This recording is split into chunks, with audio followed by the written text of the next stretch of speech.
noches, queridos hermanos, queridas hermanas, que el Señor, nuestro Dios, bueno y fiel, esté con todos ustedes.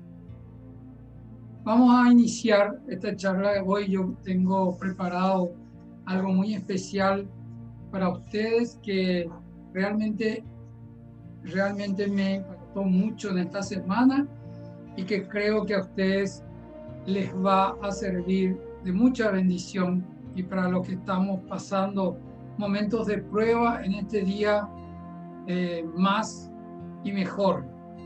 Que el Dios Todopoderoso, a través de Dios Padre, Hijo y Espíritu Santo, nos acompañe en este caminar de hacer de esta charla un servicio verdadero y un servicio de luz en un momento en que la humanidad se encuentra en oscuridad o se encuentra en tinieblas. Entonces, hoy sean bienvenidos por la gracia de Dios. Me pidieron que repita de Asunción del Paraguay. Estamos transmitiendo en vivo por Facebook, por YouTube y próximamente por Instagram y Telegram también vamos a estar saliendo. Y esto un poco es mi tema de hoy: Dios instruye a su pueblo, el llamado, la prueba y el aviso. Hay tres cosas muy fuertes que vamos a tocar hoy. Entonces, para que ustedes puedan también estar siempre, yo toco un poco el contexto actual que estamos viviendo a nivel personal y a nivel país y a nivel del mundo. Ese es el punto 1 que vamos a tocar rápidamente, la historia, que es una historia que yo quiero compartir con ustedes. Y el punto 3 sí es la prueba, la corrección amorosa y el llamamiento de Dios, el llamado de Dios. Y el punto 4 sería, un poco es la cuarta parte, es la advertencia y el aviso, que hoy como centinela, como está el faro en nuestra lámina de hoy vamos a tocar este gran aviso que el Señor nos prepara y nos instruye con tanto cariño y con tanto amor. Entonces, presentando un poco la primera lectura de lo que sería el contexto actual, voy a leerles de Oseas 4, 1 al 6, para los que están conectados sincrónicamente pueden leer. Me pidieron que resalte las palabras y que ponga la lectura. Bueno, ahí está. Escuchen lo que dice Yahvé, hijos de Israel. Yahvé tiene un pleito pendiente con la gente de esta tierra, porque no encuentra en su país ni sinceridad, ni amor, ni conocimiento de Dios. Quiero que ustedes vayan conmigo a entender que te está hablando a vos y que me está hablando a mí el día de hoy, 29 de julio del 2021. Y esto es lo que dice Yahvé: tengo un pleito pendiente con la gente de esta tierra. Habla de toda la tierra. Y acá dice, porque no se encuentra en su país, o sea, en nuestro país y en todo el mundo, donde vos me estés escuchando hoy o me vas a escuchar después, ni sinceridad, ni amor, ni conocimiento de Dios. Solo hay juramento en falso y mentiras, asesinatos, robo, adulterio y violencia, crímenes y más crímenes. Por eso todo el país está de duelo y están deprimidos sus habitantes. Acá quiero que entiendan bien que todo parecido con la realidad es pura coincidencia, o sea, es nada coincidencia. Realmente el Señor nos está hablando del tiempo que está viviendo nuestro país, el mundo y nosotros mismos. Y desaparecen hasta los animales salvajes, las aves del cielo y los peces del mar. No sé si vieron las temperaturas del Brasil, están nevando en lugares que nunca jamás nevó, se están congelando ríos en la parte del Río Grande del Sur. y cosas que nunca acontecieron en la historia de la humanidad hasta ahora, están pasando en este mismo momento, hoy. Pero que nadie acuse o se defienda, pues contra ti, sacerdote, es mi demanda. Saben ustedes que todos somos sacerdotes, profetas y reyes, ¿verdad? Una nación escogida, dice, todos somos por el bautismo, sacerdote, profeta y rey, y somos sacerdotes de Dios y nación escogida. Dice, tropezarás en pleno día y contigo tropezará el profeta en la noche, pues haré callar su oráculo. Y acá viene el verso que anoté para ustedes de analizar un poco la situación que estamos viviendo. Dice, mi pueblo languidece, en otras versiones dice, perece, era por falta de conocimiento. Y como tú has dejado que se perdiera el conocimiento, yo también haré que pierda mi sacerdocio. Sacerdote quiere decir un intermediario, una persona que está unida a Dios y que intermedia, ¿verdad?, entre los seres humanos y Dios. Entonces dice, y como tú has dejado que se perdiera el conocimiento, y ahora enseguida vamos a ver por qué con la historia, yo también haré que pierda mi sacerdocio. Te has olvidado de mi ley y también yo me olvidaré de tu descendencia o de tus hijos, dice acá el Señor. Entonces, a mí, yo tengo muchas personas que hacen consejería conmigo y con mucha humildad, con mucho amor, con mucho conocimiento de que soy un siervo inútil del Señor, pero trato de hacer lo mejor posible y en forma absolutamente desinteresada y gratuita. Me preguntan muchas cosas de qué es lo que está pasando, si es realmente un castigo de Dios, si es realmente que Dios permite, si dónde está Dios, si la vacuna, si las teorías conspirativas, si el nuevo orden mundial y todas esas cosas. Y yo trato de llevarle a la gente a que se una a nosotros en este estudio que hicimos desde antes de la pandemia. Están publicados y van a publicarse ahora en la página de Un Solo Pastor, Un Solo Rebaño. Se van a publicar tanto mi historia como mi prepandemia, en donde recibía el mensaje de los 4 jinetes del Apocalipsis. Eso está todo escrito de noviembre del 2019.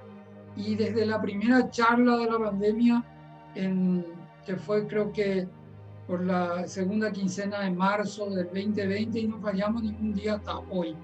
Entonces yo creo que instruirnos en esto, y me hacen tantas preguntas, y una de ellas siempre es, hay muchas teorías dogmáticas inclusive, y de confesiones diferentes en la iglesia, y tienen como un miedo, como un tabú, de decir el castigo de Dios, Dios nunca castiga, Dios es un Padre amoroso.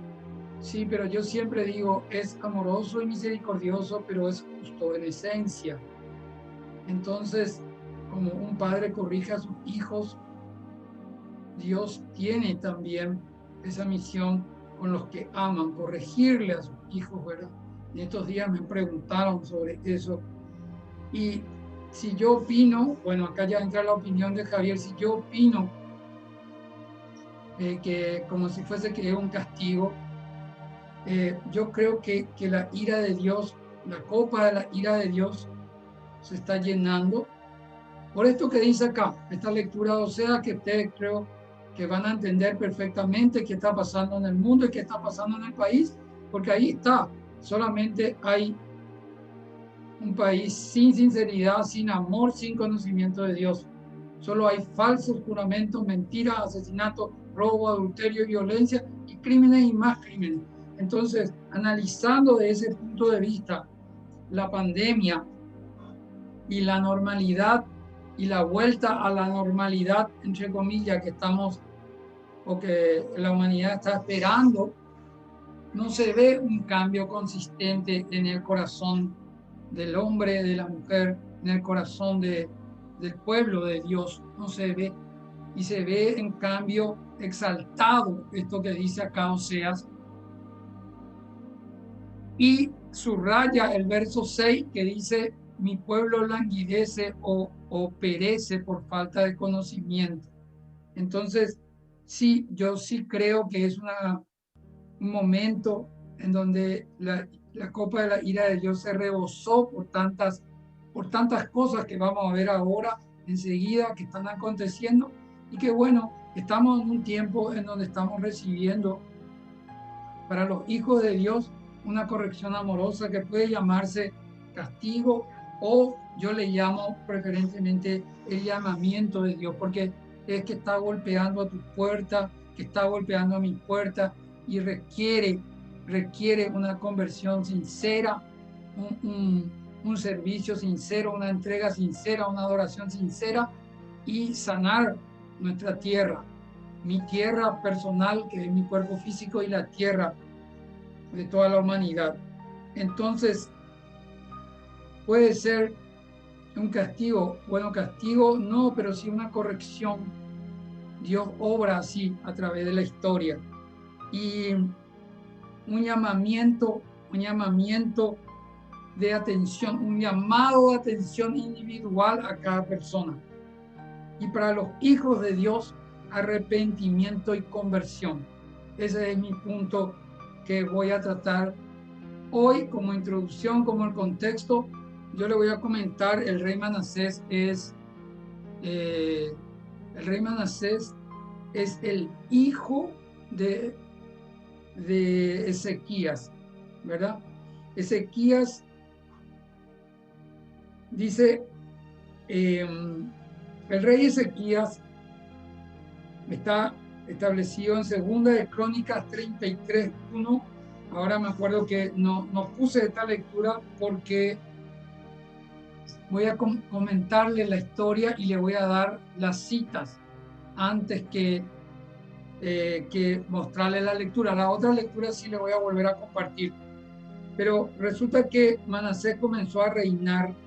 O sea, Ezequías era un rey bueno, que también tuvo un reinado así un poco tibio, pero siempre bueno, y hacía las cosas según la ley de Dios, que agradaba a Dios. Pero después enfermó y vino el profeta junto a él y le dijo: prepara tus cosas porque te ha llegado la hora y tienes que rendir cuenta a Dios, vas a morir.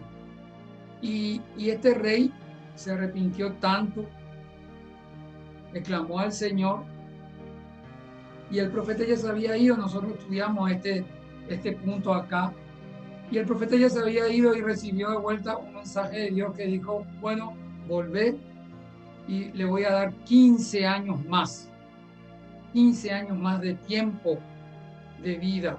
Y este profeta se estaba arrepintiendo con todo el pueblo, y el Señor vino y le dijo: te voy a dar 15 años más de vida, y él cambió, le dio la medicación, se sanó, vivió 15 años más, y hizo todo lo que agradaba al Señor. Todo lo que agradaba al Señor, no había ningún altar a ningún otro Dios, y se cumplía la ley de Dios y en el templo, ¿verdad? Pero ¿qué pasa? Él murió y le sucedió su hijo Manasés. Segunda de Crónicas 33. Manasés comenzó a reinar cuando tenía 12 años y reinó en Jerusalén 55 años, porque él reedificó los lugares altos que Ezequías su padre había derribado. Los lugares altos se refería en el Antiguo Testamento como los altares a los dioses paganos, a los dioses de brujería, de hechicería, y todos los dioses que eran contra el único Dios de Israel. Entonces, este niño macabro, digamos, ¿verdad?, que era muy malo, empezó ya reconstruyendo, ni bien iniciado su mandato, todos los lugares de adoración de dioses paganos. Dice, el rey Ezequías, en cambio, que reinó antes, y se depositó su confianza en Dios, haciendo honor a su nombre, dirigió una reforma, restableció el templo de Dios, el sacerdocio de Dios y el culto de Dios. Eliminó la idolatría de todo el territorio de Israel y restauró el orden sacerdotal. Restauró también la recolección de ofrendas. El rey Manasés no siguió su ejemplo, segunda de Crónicas 33:6, pero hizo lo malo ante los ojos de Dios y conforme a las abominaciones de las naciones que Dios había echado. Levantó altares a los Baales, escuchen esto, hizo imagen al dios Acera, a la diosa Acera, adoró a todo el ejército de los cielos paganos y rindió culto a estas deidades contrarias al mandato de Dios. Edificó altares paganos dentro de la casa de Dios, del cual había dicho Dios: en Jerusalén estará mi nombre perpetuamente. Él sacó el nombre de Dios del templo de Jerusalén y pasó a sus hijos por el fuego en el valle de Hinnom. Esto quiere decir que a estos dioses paganos, para recibir el poder y el favor de Dios, se les sacrificaba a los propios hijos y a los niños en sangre. Y él cometió esas abominaciones ante Dios, que tienen que ver un poco con este tiempo y con los abortos que se está cometiendo, y que los cristianos en general, no hablo de dogma ni de confesiones ni de fe, sino hablo en los cristianos en general, estamos, parece, anestesiados o preocupados de nuestra propia situación, con miedo y con temor, y no defendemos lo que hay que defender en los principios divinos de Dios. Entonces, esto que yo anoté acá, que él sacrificaba a niños en los altares de los dioses paganos, de los brujos, de los dioses infernales, de Baal y todas esas cosas, tienen que ver con toda la matanza de niños, de los abortos, también de la trata de niños y niñas. Y bueno, y eso es lo que hacía este chico. Manasés es llamado por algunos el peor rey de Judá. De Judá no era Israel, me equivoqué. Y y que más tiempo reinó. O sea, el peor rey de toda la historia que está en Crónica, primera y segunda de Crónica y primera y segunda de Reyes, ¿verdad? Estableció el politeísmo, aborreció el culto a Dios único, patrocinó el espiritismo, la astrología, persiguió a los profetas y dio muerte a los profetas, y según algunos historiadores mandó a cerrar al profeta Elías, que era el que le había dado esa profecía a su padre Ezequías. Manasés significa quien hace olvidar, aquel que es olvidado. Olvidó a Dios y hacer honor al Dios de Israel y al Dios único. Mediante la idolatría terminó olvidado él también en el cautiverio de la cárcel de Babilonia. El rey Manasés decidió no buscar a Dios y optó por otro camino, el camino de la oscuridad, desbaratando todo lo que su padre, el rey Ezequías, había hecho, y edificó el culto a Baal y a Acera, aún patrocinó y participó de sacrificios humanos. Entonces, esta es la historia que yo le quería contar, porque esto es nuestra situación mundial que estamos viviendo. En segunda de Crónicas 3:10 habló Dios a Manasés y a su pueblo. Dice, mas ellos no le escucharon. Así como estamos pocos hoy, así como estamos predicando un evangelio puro, así como estamos haciendo sin distinción de ninguna clase de apologética ni ninguna clase de preocupación, estamos honrando en este grupo solamente el reinado justo del Mesías, en Dios Padre, Hijo y Espíritu Santo, de toda la eternidad y para toda la eternidad.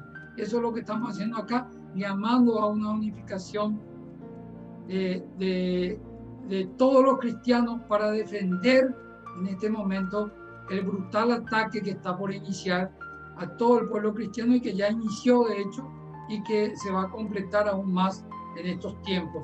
Entonces, en el verso, en segunda de Crónicas 33:10, habló Dios a Manasés y a su pueblo, dice, y yo recalco ese a su pueblo. O sea, le habló Dios a su gobernante, a su rey, pero también a su pueblo, dice. Y ellos no le escucharon. O sea, esto es muy importante porque cuando un pueblo como el cristiano paraguayo y también de todas partes del mundo, porque me están escuchando también en otros países, hermanos y amigos, en México especialmente, en España, en Uruguay y también en Estados Unidos, en Colombia.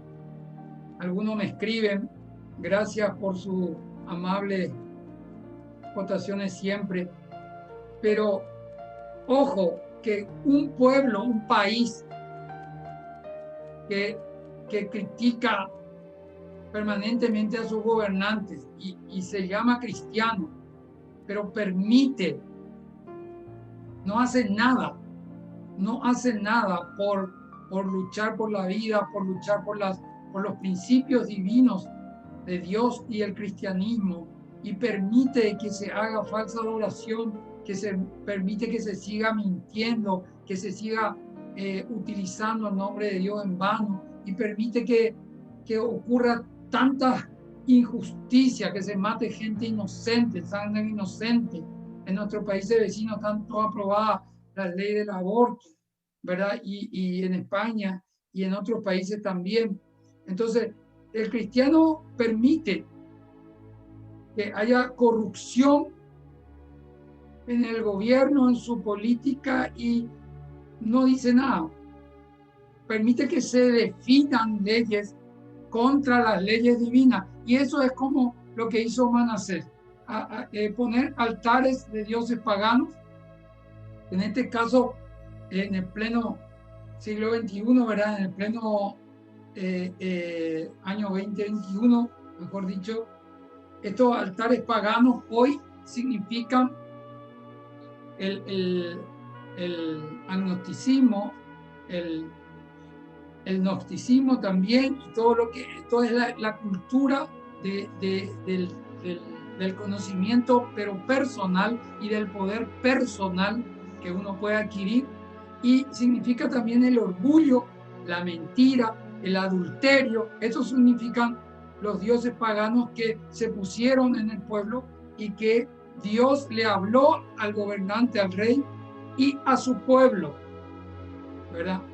Y no le escucharon.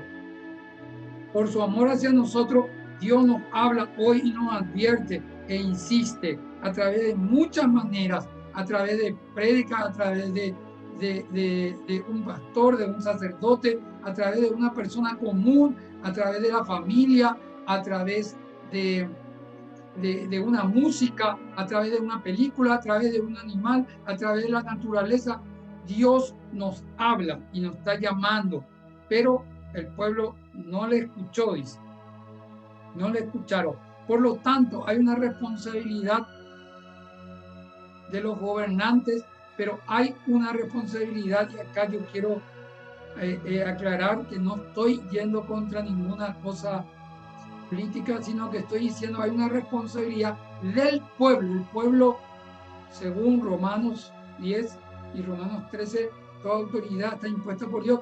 El pueblo tiene la representación en sus autoridades que está a su propio nivel interior. El pecado está en el país, pero está también en el corazón de cada ser humano que hoy se da por aludido y que está aquí en esta prueba. La corrupción, la mentira, el adulterio, que son los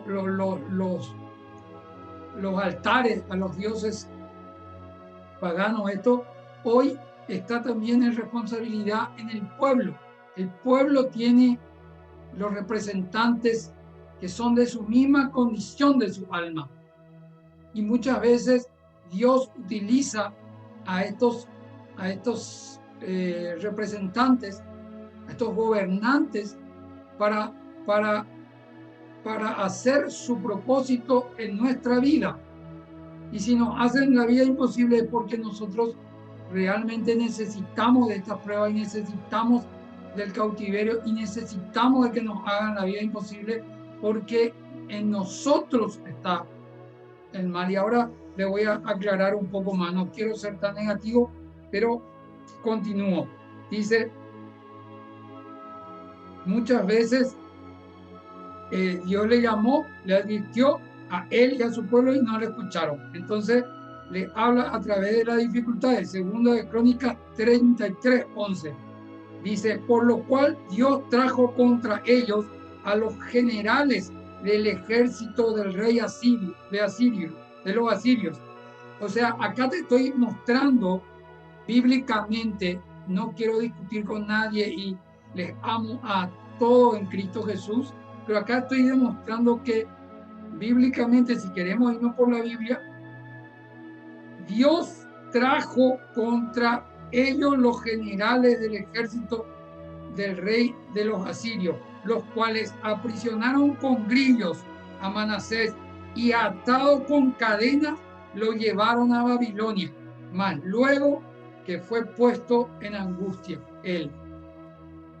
Esto es lo que le sucede al rey Manasés después de haber reinado durante casi 45 años, 55 dije porque después ocurre algo muy especial. En estos 45 a 50 años, él hizo todo lo que hoy está pasando en el mundo, digamos, ¿verdad? Pero él y su pueblo fueron advertidos por Dios y el pueblo no hizo nada. Siguió aceptando la adoración de los dioses paganos y siguió sacándole a Dios verdadero de Jerusalén y de toda Judá, y aceptó lo que hizo su gobernante sin reclamar.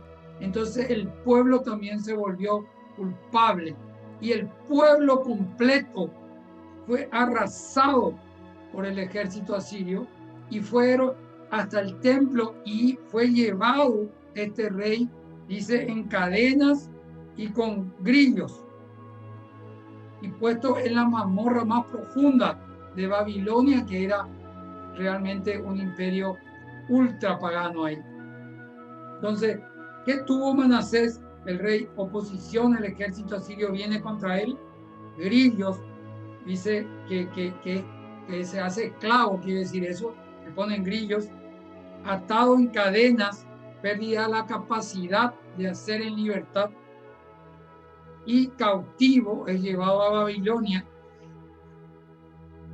El ejército asirio era cruel con sus sometidos y cuando había rebeliones descuartizaban vivos a los prisioneros importantes, cortándoles las manos, los pies, la oreja o la nariz, los ojos o la lengua, y ponían a la vista pública sus cráneos para despertar el terror.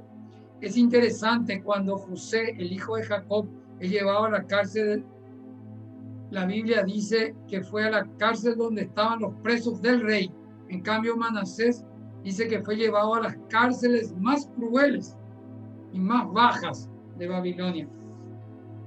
Entonces, dice, acá viene segunda de Crónicas 3:12. Empieza, estoy yendo un poco rápido porque después quiero hacer la segunda parte. Dice,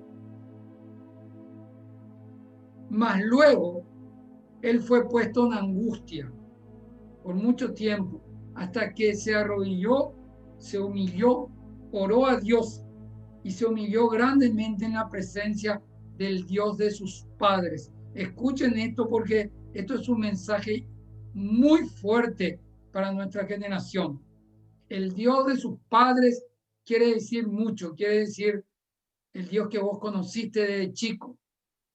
Y dice acá, oró no dice oró a su Dios, porque él tenía muchos dioses, Él era todo lo contrario.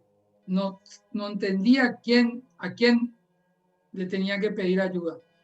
Pero ahora vuelve su ojo al Dios de sus padres, se humilla grandemente en su presencia y en la oración busca de manera sincera y sencilla, reconociendo todos sus pecados ante el Dios de sus padres. Bueno, gente, esto es muy fuerte porque no hay una persona que haya hecho tanto descaro a Dios como Manasés.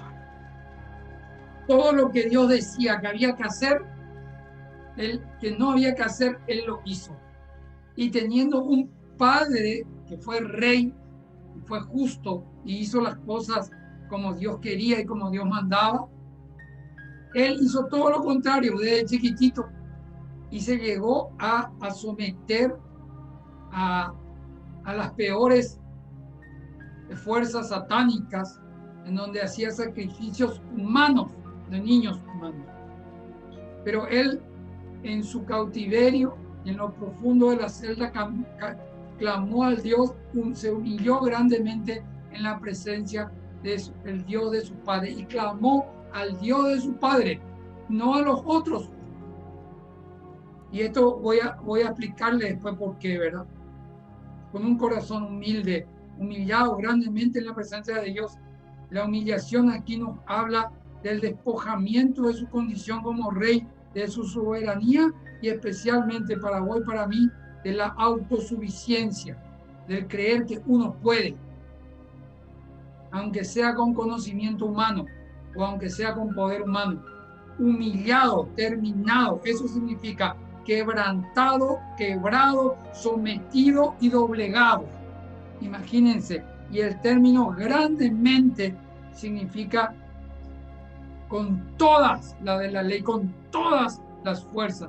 Humillado grandemente es quebrantado, sometido, doblegado en todas las áreas, en toda la fuerza, con el supremo poder que había en la tierra en ese momento. Él fue humillado en la presencia de Dios de sus padres. Podemos recordar aquí la manera en que entraba el sumo sacerdote. Bueno, esto no es tan importante. Lo importante es que hay una diferencia cuando vos estás en angustia. Necesitas, cuando estás en la prueba, necesitas no querer ni orar, pero necesitas aferrarte a alguien, clamarle a alguien. Y cuando los médicos te dicen que ya no hay caso para una persona que vos amás o para vos mismo, que tu enfermedad es muy grave, necesitas agarrarte del manto y clamar a alguien. Pero ese alguien tiene que ser el Dios verdadero, no los falsos dioses, no el falso poder, no la falsa ciencia que se separa de Dios, no tampoco el poder humano, no el conocimiento humano, sino que tiene que ser clamarle al Dios de tus padres, al Dios que cuando vos eras chico le conociste y que siempre escuchaste hablar de él aunque no lo hayas conocido. Como Job decía, yo le conocía a Dios de oídas, pero ahora le conozco tal cual es, después de la prueba y la humillación también, ¿verdad? Pero acá viene algo muy importante. Dios atendió a Manasés y lo restauró. Segunda de Crónicas 33:13. Dice así: habiendo orado a él, fue atendido, pues Dios oyó su oración y lo restauró a Jerusalén, a su reino. Entonces reconoció Manasés que era el verdadero Dios. Eso dice en el verso 13.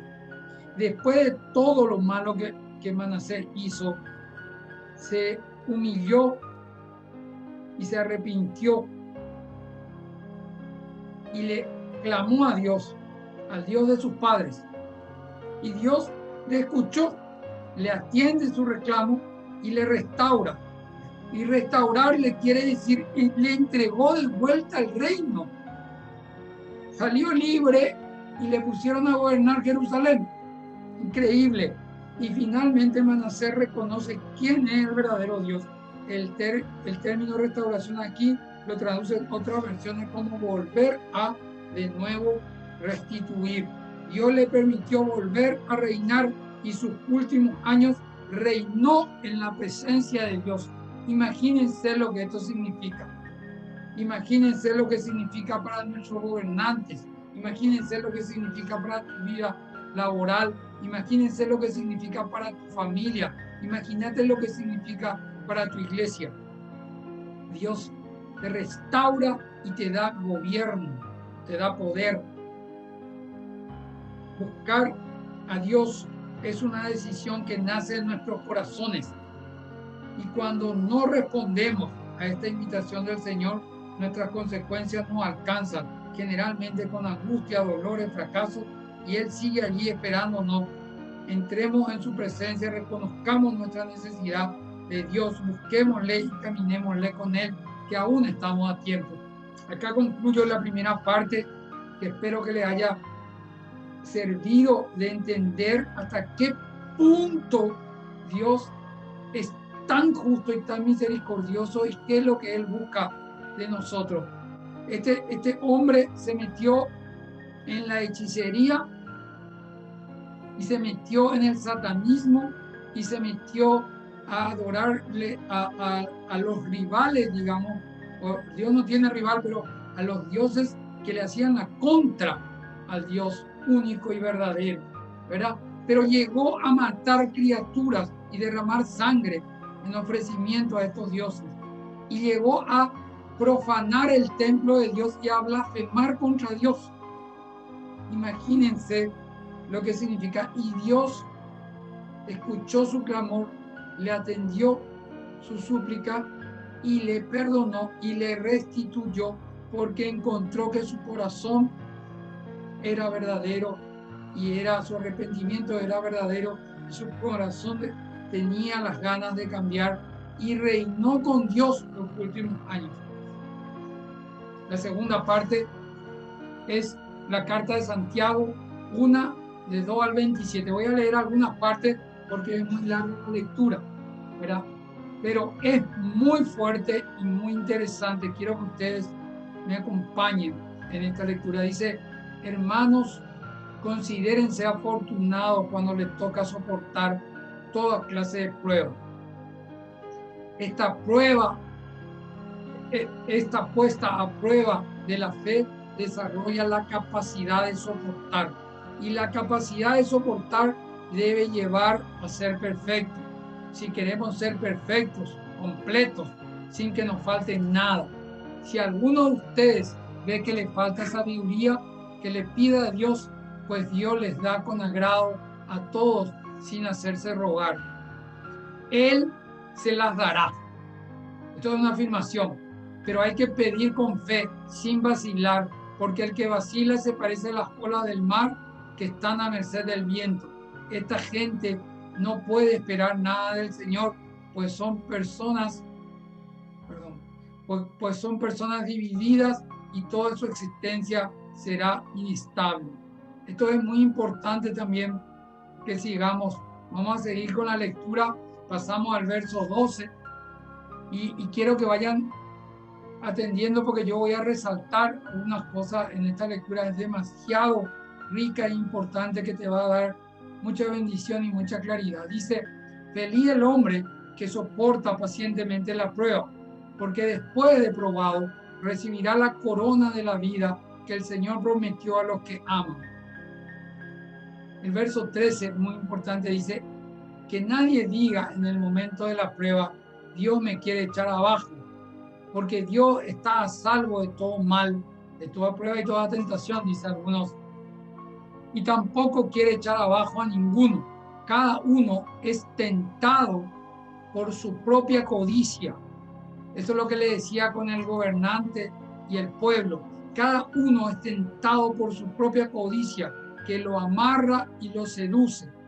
La codicia concibe y da a luz al pecado, y el pecado crece y al final engendra la muerte. Hermanos muy queridos, dice Santiago, no se equivoquen.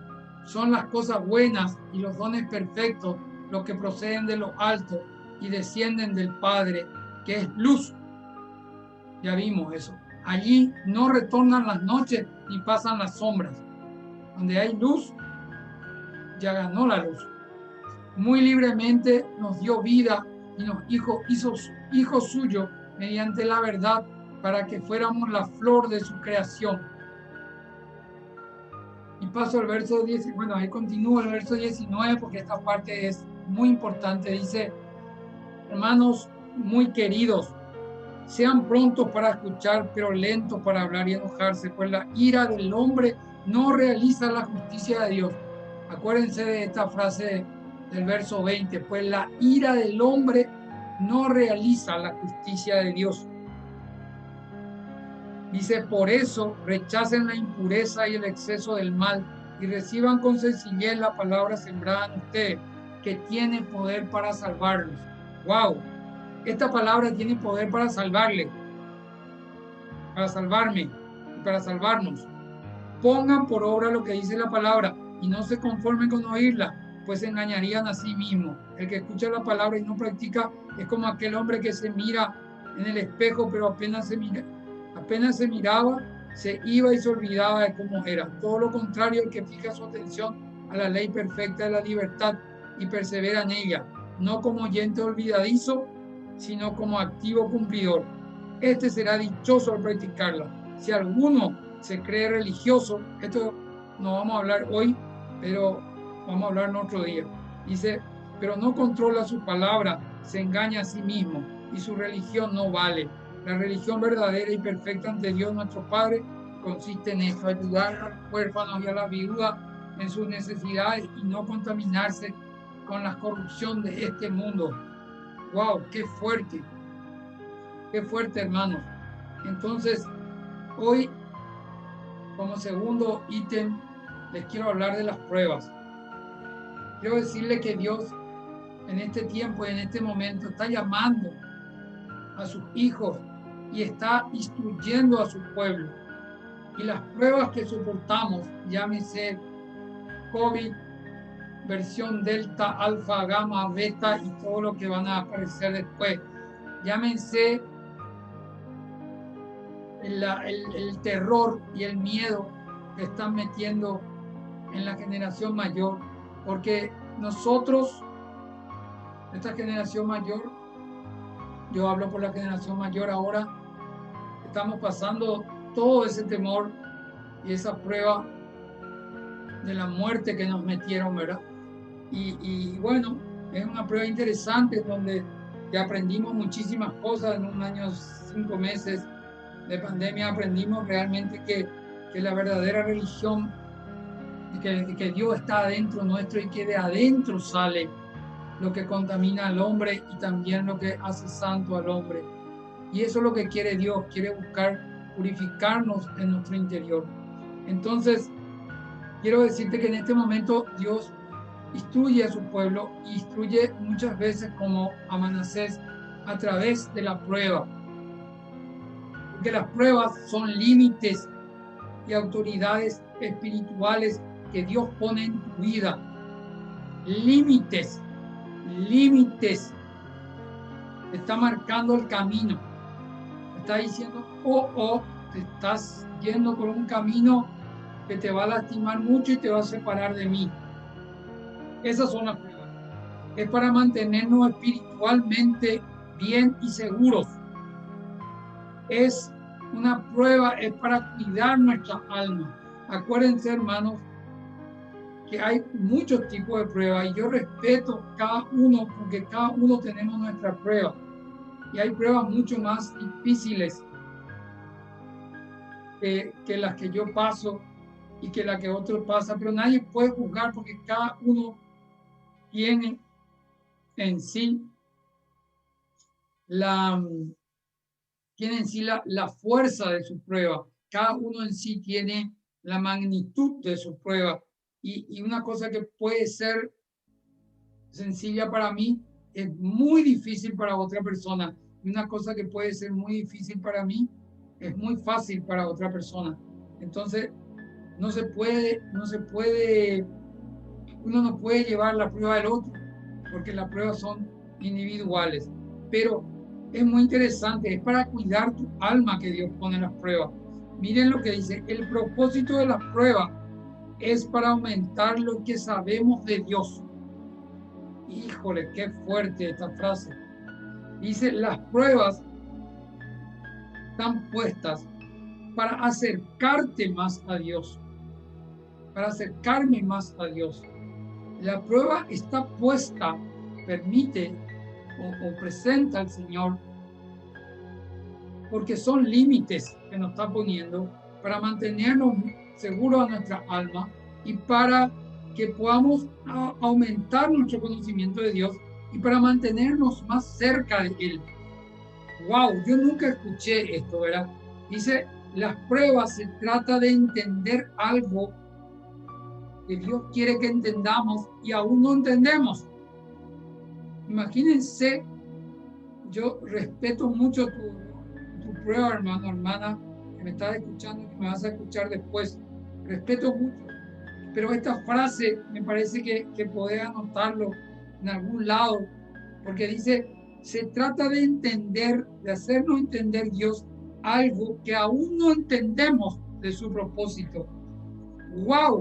Si tomamos así la prueba, yo creo que vamos a resistirlo. Dice, Dios quiere que le conozcamos más y estemos más unidos a Él, por eso permite la prueba en mi vida y en tu vida. Cuando vienen las pruebas, el Espíritu Santo, el Espíritu de Dios, desea revelarnos cosas muy profundas que todavía no entendemos. Yo creo que esto ya vale la prédica de esta noche, ya vale esta charla. Cuando vienen las pruebas, repito otra vez, el Espíritu Santo, el Espíritu de Dios, desea revelarnos cosas muy profundas de Él que nosotros necesitamos saber para salir de este estado de enfermedad del mundo y de oscuridad del mundo. Qué interesante, hermano. Abrir nuestro entendimiento de lo que quiere Dios. Y si no podemos hacerlo por las buenas, entonces nos pones límites, nos mandas pruebas. Imagínense lo que está pasando el país de cada uno del que me escucha en nuestro país en este mismo momento. Pruebas del nivel sanitario, de salud, pruebas de muerte, pruebas de dolor, pruebas de pérdida, pruebas de problemas económicos que llegan hasta el punto de ser casi tan grave como la salud. Yo hablaba en estos días con una persona que me decía, yo siempre dije la salud es lo importante, pero ahora me siento tan mal de salud porque no tengo para comer ni para pagar mis cuentas y porque voy a ser demandada, voy a ser humillada. Y no tengo para ayudarle a mi gente y perdí mi trabajo y no tengo para comer. Bueno, Dios quiere abrir nuestro entendimiento con esa prueba, tu entendimiento con esa prueba. Y quiere prepararte para el futuro que se viene. Anoten también eso. Una prueba hoy es la preparación del amor de Dios en el reinado justo de Él para el futuro que viene. Para que crezcamos en lo que sabemos de Él y en lo que sabemos de lo que Él va a hacer. Para eso es la prueba. Debemos soportar la prueba para crecer espiritualmente, para ser más fuertes cada día en nuestra fe y en el espíritu, pero más fuerte en Cristo, no en mí. Porque hay algunos que usan inclusive la palabra de Dios y las pruebas y la fe para volverse más fuerte en Él. Y eso es cualquier cosa, pero no es cristianismo.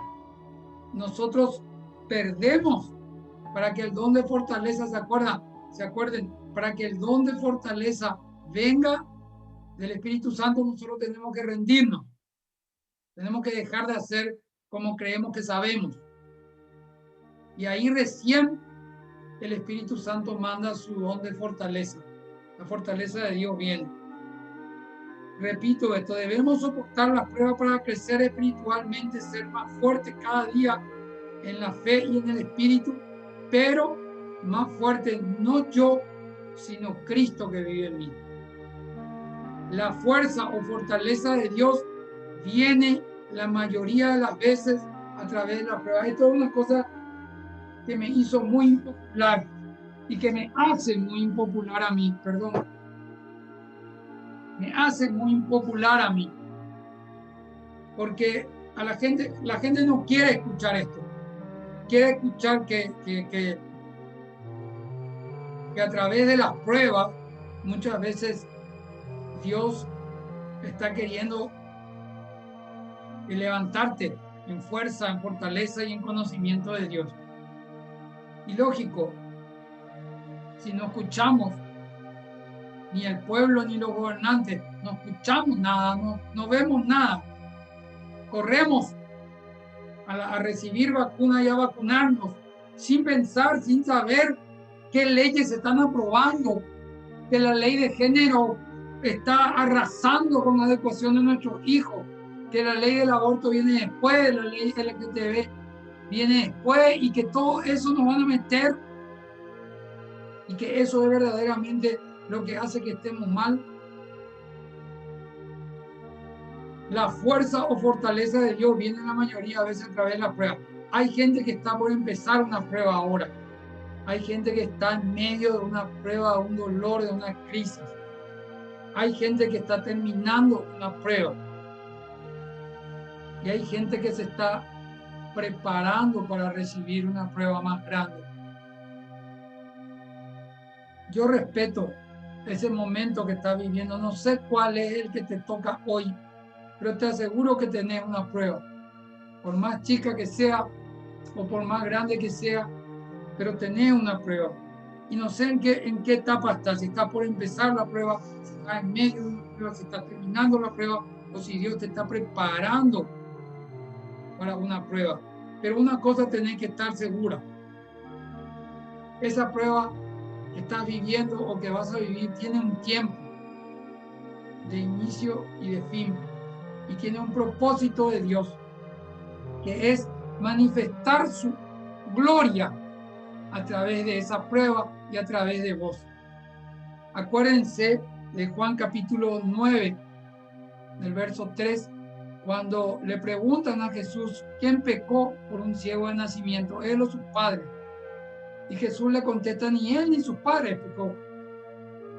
¿Y por qué entonces nació enfermo? Es para que se manifieste la gloria de Dios. Entonces, en una prueba tan, pero tan grande, que algunos dirán una cruz muy pesada o un karma de pecados anteriores, como la ceguera de nacimiento, es para manifestar la gloria de Dios.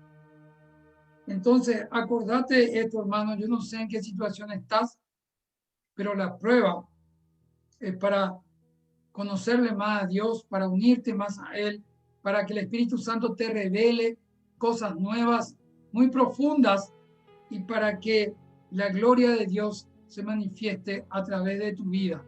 Ánimo, ánimo, ánimo. Vas a vencer, vamos a vencer la prueba, y les voy a mostrar por qué vamos a vencer la prueba.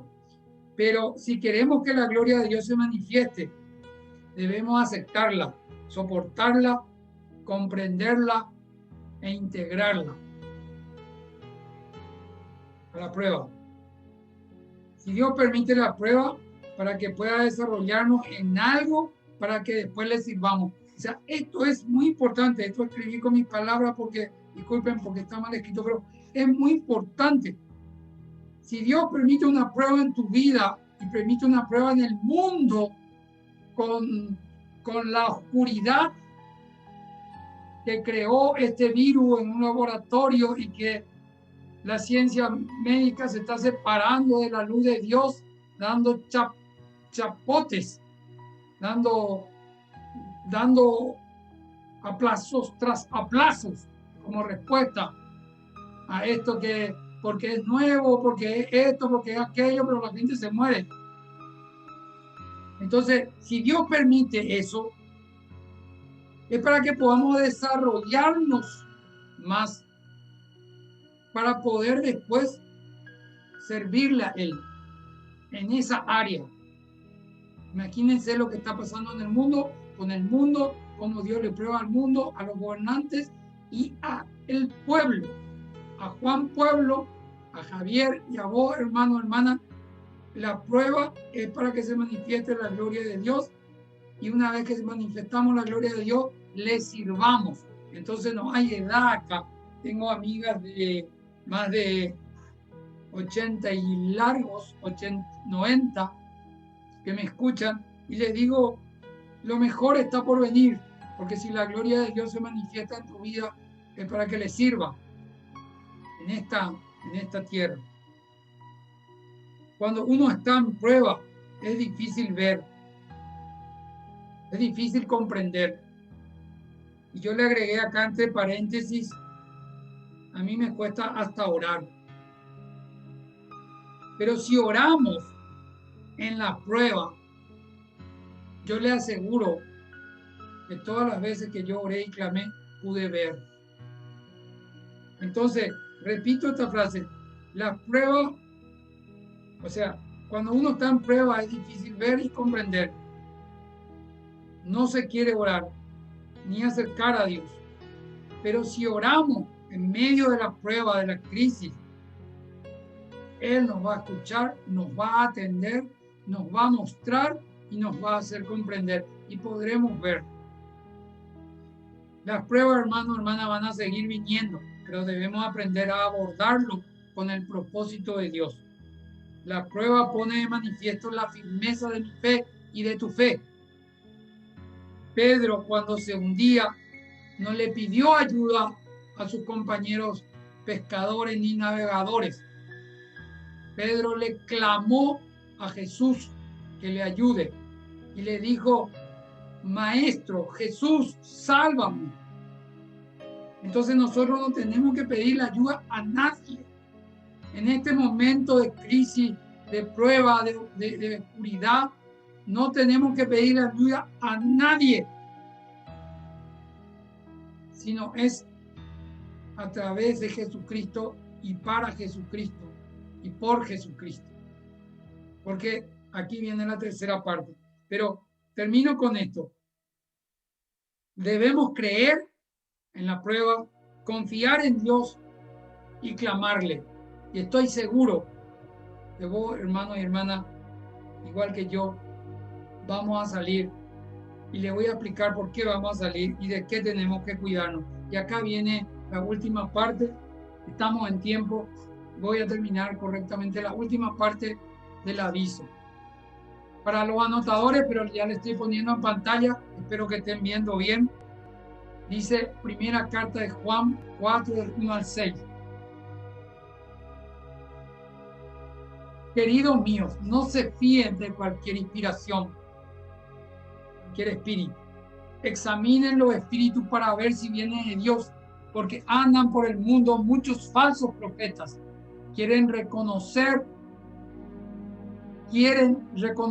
al Espíritu de Dios, pregunta. Todo espíritu que reconoce a Jesús como el Mesías que ha venido en la carne, como Dios que ha venido en la carne, ese habla de parte de Dios. En cambio, si un inspirado, quiere decir un profeta o unas personas que se hacen en este momento de los profetas, no reconocen a Jesús,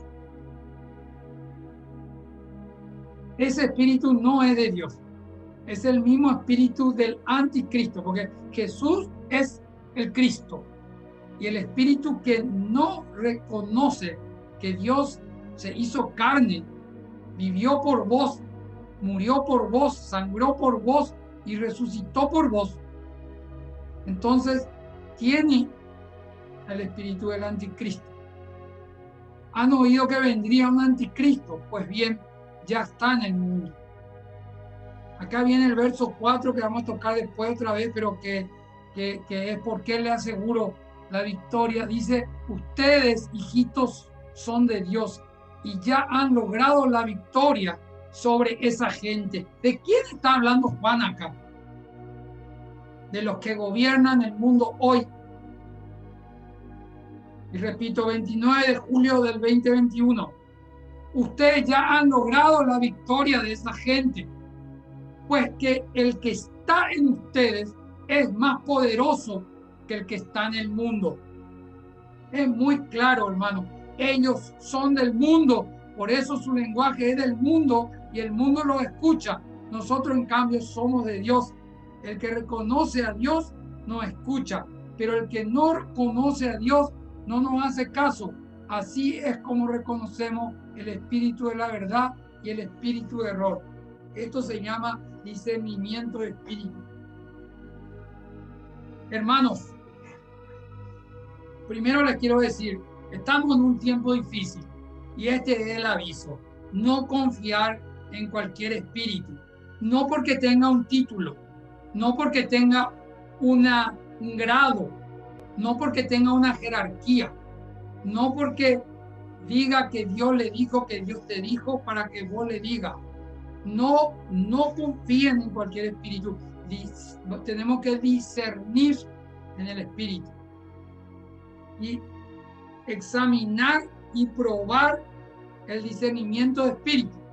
Entonces, ¿cómo Jesús nos enseñó a hacer eso? Dijo, por su fruto lo conoceréis. No hay árbol bueno que dé fruto malo, ni hay árbol malo que dé fruto bueno.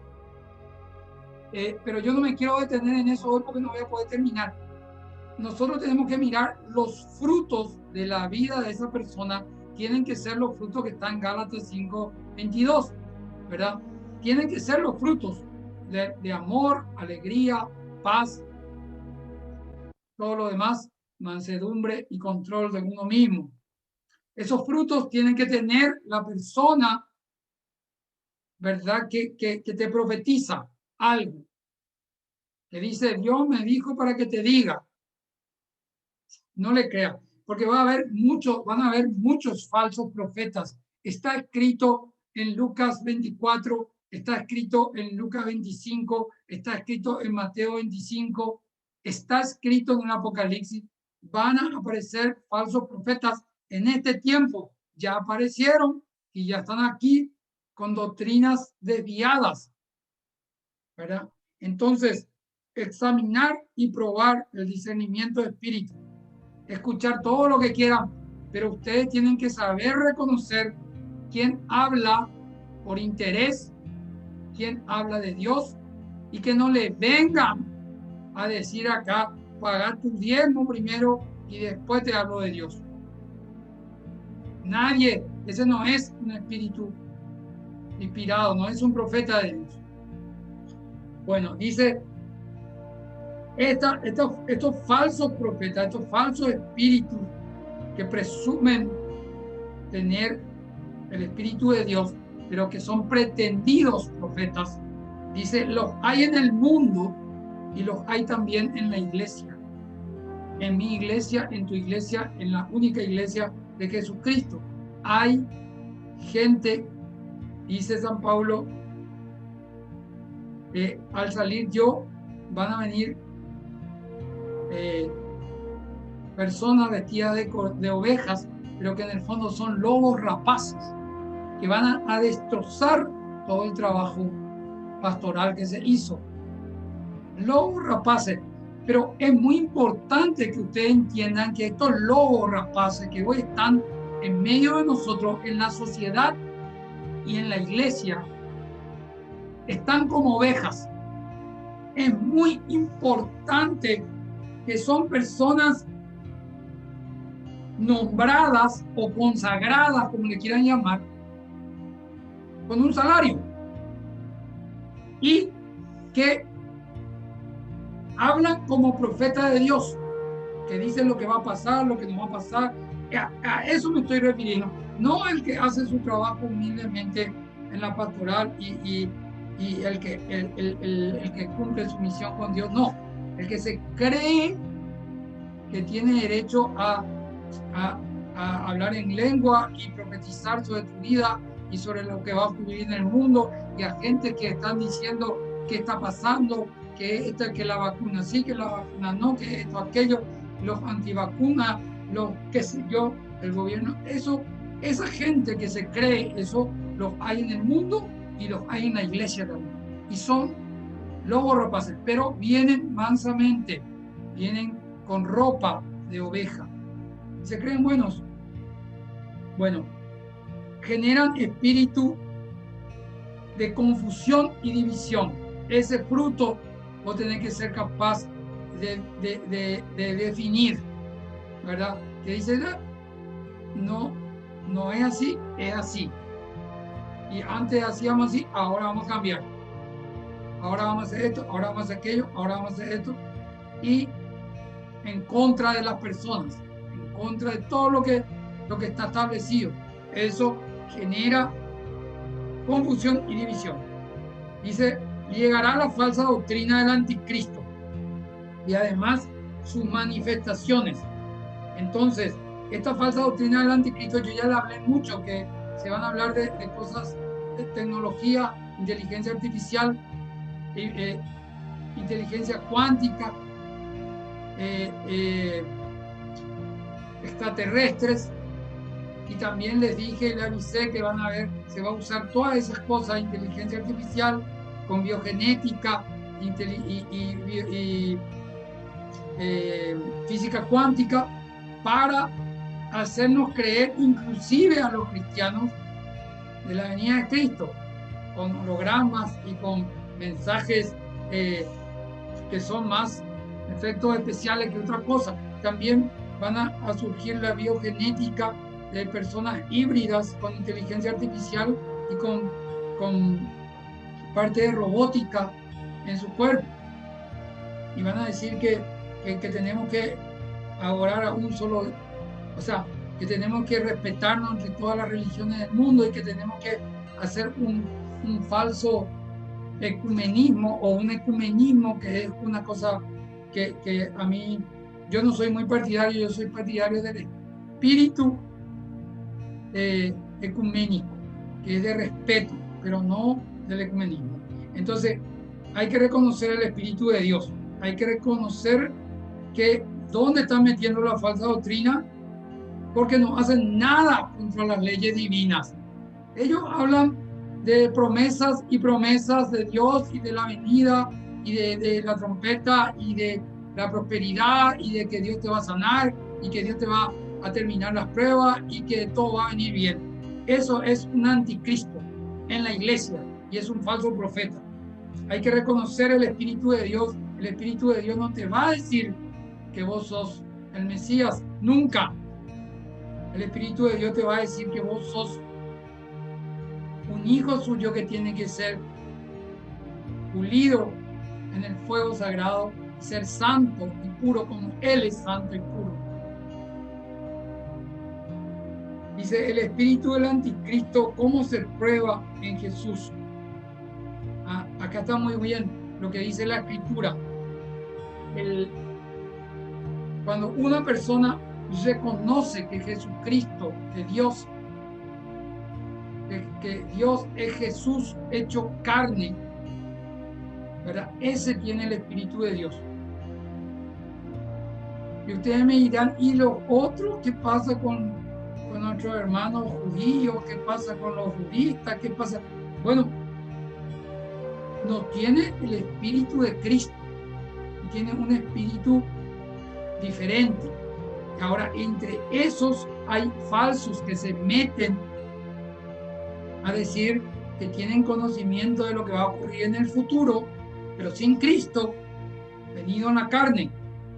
Entonces hay grandes, ahora yo tengo 5 o 6 o 7 gurús que aparecieron y que hablan con los extraterrestres, con los Anunnaki, con los Atlantes, que esto, que aquello, y tienen millones y millones de seguidores, inclusive nuevas religiones, inclusive nuevas, o sea, son más exitosos que cualquiera en las redes sociales, y hoy está muy avanzado eso. Pero acá hay una clave. ¿Cómo saber que es el anticristo? Porque no reconoce que Jesucristo es Dios hecho carne. Y no hay otra forma.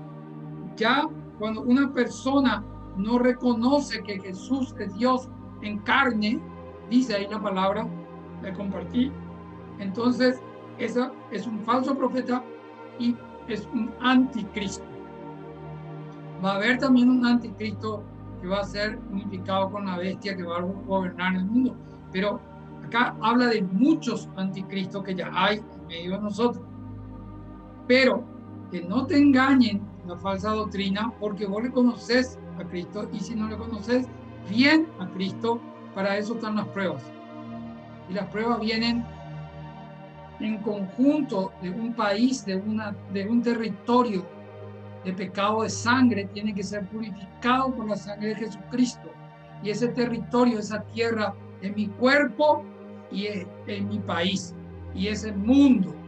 Solamente con sangre se purifica el pecado de sangre. Y esa sangre Jesucristo ya derramó por vos y por mí, y ya nos hace puro con el solo hecho de que aceptemos que Él es Dios verdadero que viene en la carne. Termino ya. Porque Dios ya venció y nosotros también. Verso 4 dice de la lectura. Verso 4 de la lectura dice: hijitos míos, ya han logrado la victoria sobre esta gente, porque el que está en ustedes, es más poderoso que el que está en el mundo. Esto es afirmaciones, palabra de Dios, es escritura inspirada, es Espíritu Santo hablando. Hermano, hermana, no hay nada que pueda vencer, nada. Ya al creer que Jesús es Hijo de Dios y aceptamos su llamado, su doctrina, y aceptamos el conocimiento de quién es Él, y si seguimos metiendo la pata en dogmas y en cosas que no son, bueno, están las pruebas para aumentar nuestro conocimiento de Dios y para aceptarlo, y le clamamos y Él nos va a restaurar y nos va a poner de vuelta en el lugar de donde salimos, si nuestra humillación y nuestra aclamación es sincera, y si nuestro cambio es sincero. Ya está en el mundo el anticristo, pero más grande es el que está en nosotros que en el mundo. Vivimos en momentos de cambio y ataques muy fuertes a los principios cristianos, a las leyes divinas, y inclusive dentro de poco a los propios cristianos. Nosotros, el cristiano de hoy, que sigue la enseñanza de sus padres o el Dios de sus padres, tiene que saber que es Jesucristo al único que puede clamar, y que Él va a escuchar su clamor y que va a ayudarnos. Y tiene que conocer las leyes divinas que estableció Jesucristo y que está establecido también en el Antiguo Testamento, y debe de no aceptar las legislaciones y los gobernantes y los jefes y las jerarquías que imponen acciones y cosas contra las leyes divinas de Dios y contra los principios cristianos. No podemos aceptar, porque si vos aceptás, el pecado es territorial y el país está en la condición de que está tu corazón y tu alma. Y todos nosotros tenemos que hacer una mea culpa, tenemos los representantes que nos merecemos. Dios está corrigiendo e instruyendo a su pueblo, y nosotros tenemos que ser humildes, tenemos que empezar por nuestra casa, por nuestro corazón, humillarnos ante el Señor, reconocer a Jesucristo como único Dios, Señor y Salvador en nuestra vida, y clamarle a Él la ayuda que tanto necesitamos. Llegará pronto la derrota del anticristo y el reinado justo del Mesías, y para eso debemos hacer adoración. Y le explico por qué. La adoración nosotros confundimos como es alabanza, confundimos con lo que es estar en presencia del Señor en un ratito. No, adoración es reconocer a algo o a alguien como Dios. Y hay muchos adoradores de falsos dioses y muchos adoradores de Satanás. Y hay adoradores del mundo que reconocen que esta vida es corta, que hay que divertirse, hay que vivir y todas esas cosas. y le sacan el reconocimiento del único Dios, Señor y Creador de todas las cosas, del Dios Supremo. Entonces, eso es la adoración y eso es lo que hoy termino con esto. Vamos a llevar a la adoración en este momento nuestra vida. Acuérdense del índice del bosquejo, ¿verdad? Lo que es el contexto que estamos viviendo, lo que es la historia, lo que son las pruebas y lo que es el aviso. El aviso es parte de este mundo, es parte de este contexto, es parte de la ayuda de Dios y te dice, no creas, no creas. Te van a decir que Jesús está aquí, Jesús está allá, Jesús resulta que era moreno, que resulta que era rubio, que resulta que era esto, que resulta que era aquello. No creas, porque como relámpago que cruza la noche, así es la presencia de Dios y la venida de Dios. Es inconfundible. La voz de Dios es inconfundible. Y el verdadero cristiano no puede estar creyendo cualquier cosa y levantando las manos y adorando y pidiendo alabanza y adoración con falsos profetas que están haciendo cosas de este mundo y se están llenando también los bolsillos y están haciendo su obra desde el temor, desde el miedo y que tienen una dialéctica muy buena, por supuesto que hablan mucho mejor y que a la gente le gusta y que toda la gente le escucha y que tiene 4.000 o 5.000 seguidores. Yo tengo 5, pero lo que digo lo digo del corazón y es una preocupación que yo tengo y que tiene Dios para con su pueblo. Entonces, hermano, hermana, bienvenido la prueba, porque es lo que nos acerca al conocimiento de Dios. Tenemos que conocerle más a Dios, tenemos que tener nuestra Biblia en la casa, en la cama, en el baño, en el auto, y en el momento de la dificultad, correr a hablar con Él y a orar, adorarle, clamarle, arrepentirnos, pedir su redención. Él seguro que te va a redimir. No hay pecado que no redime, pero su justicia es que o vos te cambiás de corazón o te convertís realmente, cambias tu vida hoy, o la justicia cae sobre el pueblo, cae sobre vos, cae sobre tu país y cae sobre el mundo.